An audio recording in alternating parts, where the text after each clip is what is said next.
Hey guys, Red the Nerd here, and in celebration of Metroid Prime 4 coming out later this year, which I'm so damn excited for, today we're going to be taking a look at the Jakks-specific Metroid Samus. Also with Morph Ball, and it's not the classic Samus suit that we're all used to, it's the Phazon suit. Ooh, edgy, and you're gonna see how edgy the suit really is once we take a look at it. But yeah, I'm a big fan of Jakks specific. I've been a really big fan ever since I bought my very first figure of their Mario line, which was of course the Iggy, which ever since that figure, which I thought was really cool because the articulation on that still blows me away to that day. The articulation on a big kind of chunky guy, and like you can still get him in some really not really dynamic poses, but just poses that look good whichever way you decide to pose him, is just blew me away. And I've been collecting some Jakks specific figures ever since then. But I've kind of stopped going after their figures because they haven't been releasing stuff that I've been really looking forward to until I saw this figure at Walmart, which is another one of my favorite Nintendo properties, which is Metroid. And yeah, I'm just really excited for. So enough talking about Jakks specific. Let's actually take a look at the actual box itself here. Coming up to the top here, you got really nice picture of Samus there in the classic colors here. Then you also got the Metroid logo there. And then on the down here, you also got, the Samus logo, namesake.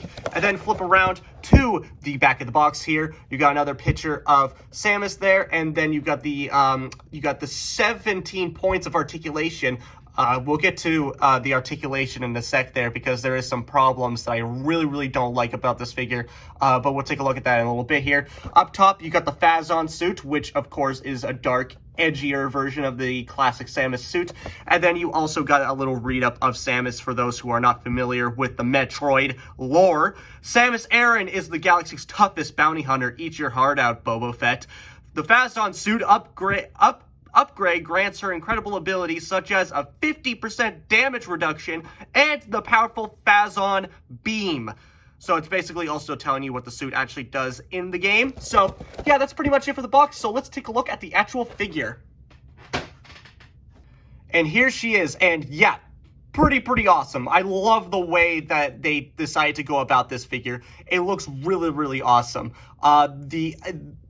I'm really surprised that Jakks specific decide to kind of step out of their comfort zone a little bit, because they usually do Mario figures and Sonic figures, which if you've ever seen them, you know that they're a little bit cartoonish and they're a little bit not really so much humanoid, but they're very cartoonish and they have really they're kind of chunky looking.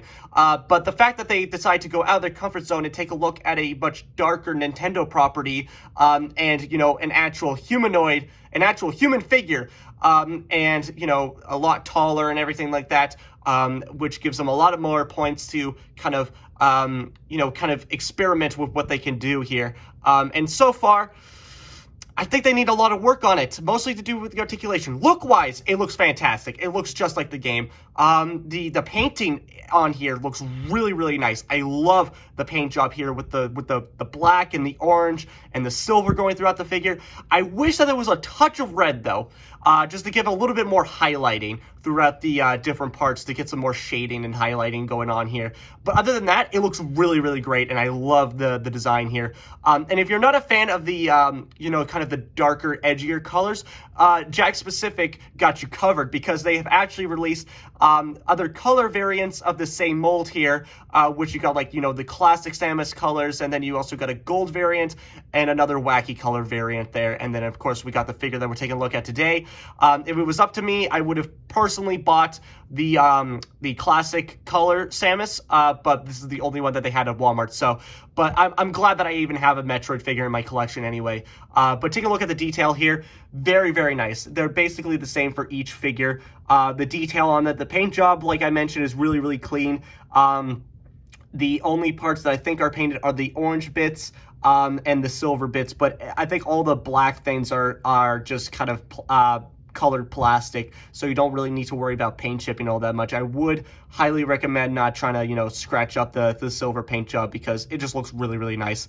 What also looks really nice is the detail on this thing as well. You got the kind of edgier kind of spike on the shoulder pads here, and then you also got the kind of the the kind of colors going throughout there, which are actually, you know, it's not just painted onto the actual shoulder pad here. It's actually like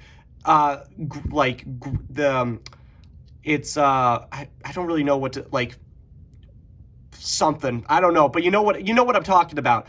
Coming around to the back here, you also got some thrusters on the back here, which look really nice, and then you got some panel linings on throughout the torso of the suit there. Very, very nice. I really do like all the panel lining. And then you can also see some of the kind of rubber going throughout the suit there. I'm guessing that's what it is. It's not really made out of rubber. It's made out of hard plastic. But yeah, you got some more detail throughout the inner leg here.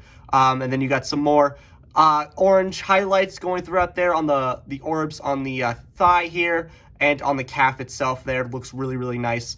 Yeah, it just looks fantastic. I love the way the design looks. I also love the different sculpting on the cannon here with that dark blue metallic paint job there with some nice blue highlighting going throughout the side of the gun and on the top of the cannon there as well. And then you can also see inside there, which is not glowing, unfortunately. But yeah, it just looks really, really nice. I really do like that. Yeah, it just looks fantastic. And you even got some more detail and panel lining going throughout the actual kind of the inner shoulder of the suit there, which look really, really nice. Yeah, just looks awesome. I really do like that. But before we get on to articulation and my main complaints about the figure, let's move on to the accessories, which Samus only has one accessory, which of course is the morph ball here.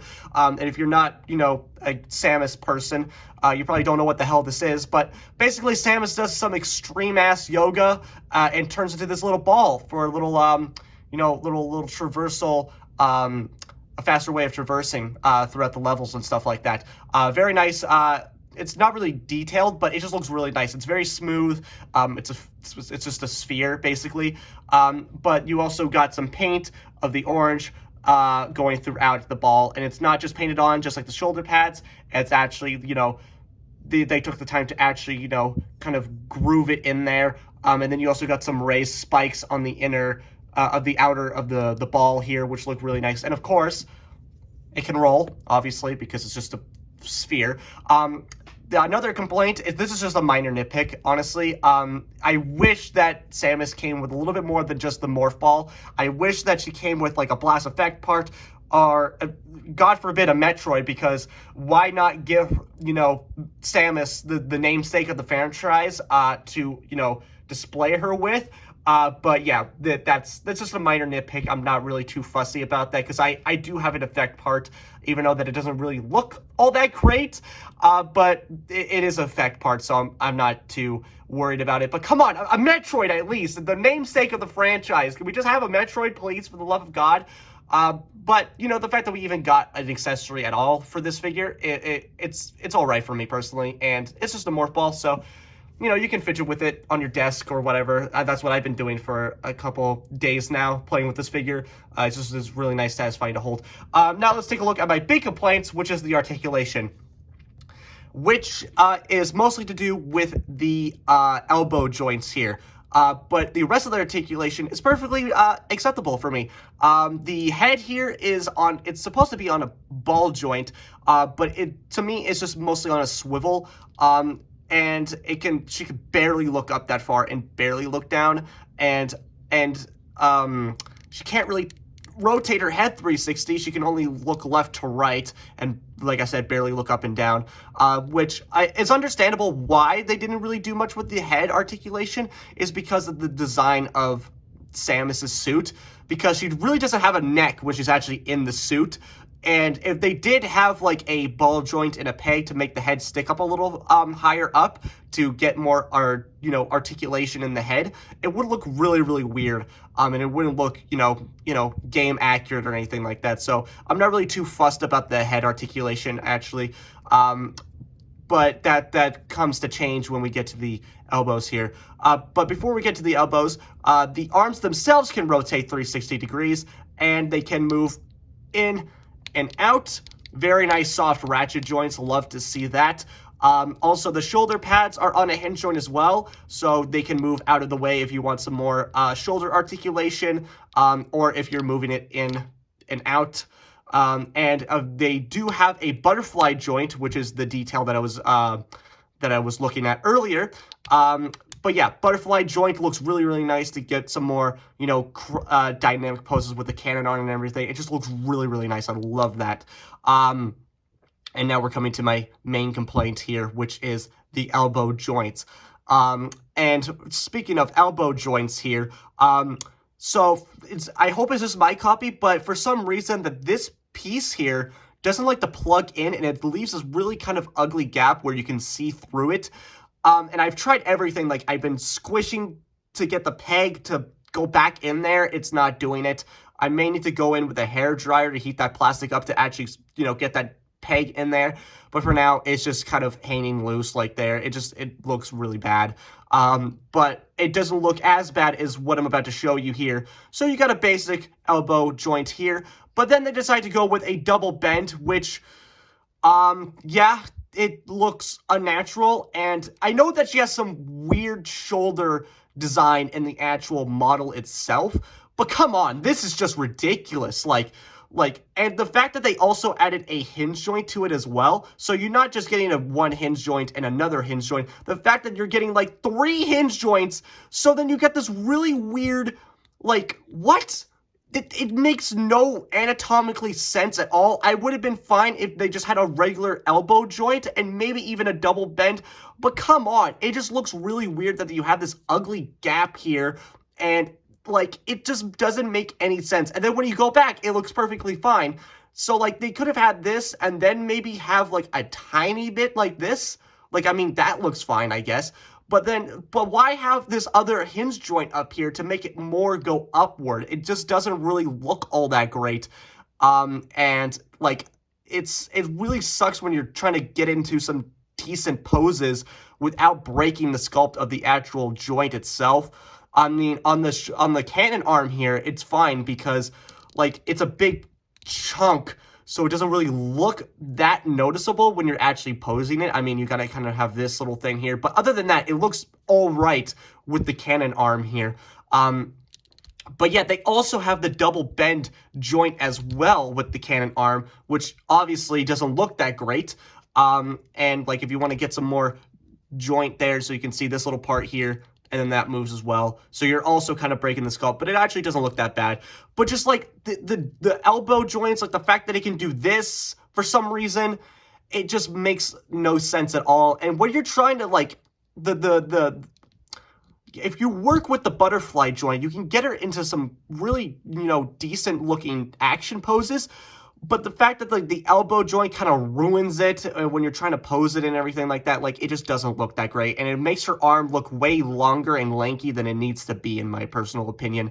And the fact that there is no bicep swivel here to make sure the arm can rotate, so then it can go over the shoulder, not the shoulder cannon, but the arm cannon, just to give it a little bit more.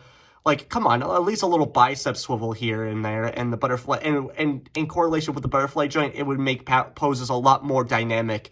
This just bothers me. I just don't like how they did it. So maybe that they'll fix it in later issues, that they're going more, more figures that are more, humanoid, human looking than, the cartoonish Mario and Sonic characters.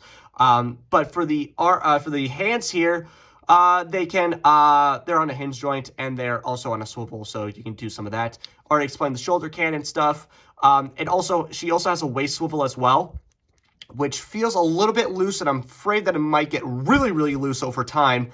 And I honestly could have been fine with if they didn't include a waist swivel at all, personally. But like the fact that they kind of did to get it more action poses and like more dynamic looks fine. Just don't do that, obviously, because like the panel lining on the torso just looks really, really weird. And if you slightly move it, then it looks pretty all right. It looks like how the suit would probably turn, but just don't go overboard with it, because then the lines won't match up with each other and it just looks really weird. But for the legs here, they can kick that far and move back that far. You even got a thigh rotate, like a in and out of the thigh there. And then this is how you do a double bend joint here. This is how it's supposed to look. It looks much more natural. It looks a lot more efficient. And then whatever the hell is going on with these wacky joints here. But yeah, and also the knee pad, you don't have to worry about it. It's not that sharp. It's just made out of some soft kind of rubber there. So yeah, looks really nice. This is how you do a double bend, people. And it's also a soft ratchet as well. You can't really hear it, but it's a soft ratchet. And then for the feet here, they're just on a hinge joint, and no pivot to be had, so don't even try that. And a pretty not noticeable spread of the legs there. Can't really do much with it. But the fact that you get into that classic Samus stance makes my day a lot more happy, and it makes me forget about the weird joint design that they have going on with here. But yeah, other than that, I really, really like this figure. Despite the weird joint issues and the elbows, the look of the thing looks absolutely amazing. And the fact that Jakks Pacific is going out of their comfort zone to make more, more darker Nintendo stuff like that. And I hope that they do more with the Metroid franchise and their toy line here. Maybe even doing a Metroid or a Ridley, please, a Ridley. I'm begging you. Ridley is a integral part of the Metroid franchise, and Samus as a character. Please, can somebody just make a Ridley figure to go along with Samus? Please, I'm begging you. But other than that, I think that Jakks Pacific just needs to take some notes on how to do joints and design-wise with the joints going on here, because it just doesn't look that great. But yeah, that's about it for me, guys. I really hope you enjoyed this video. Like, comment, subscribe. I don't care what you do, because I know what time it is. So, bye, guys.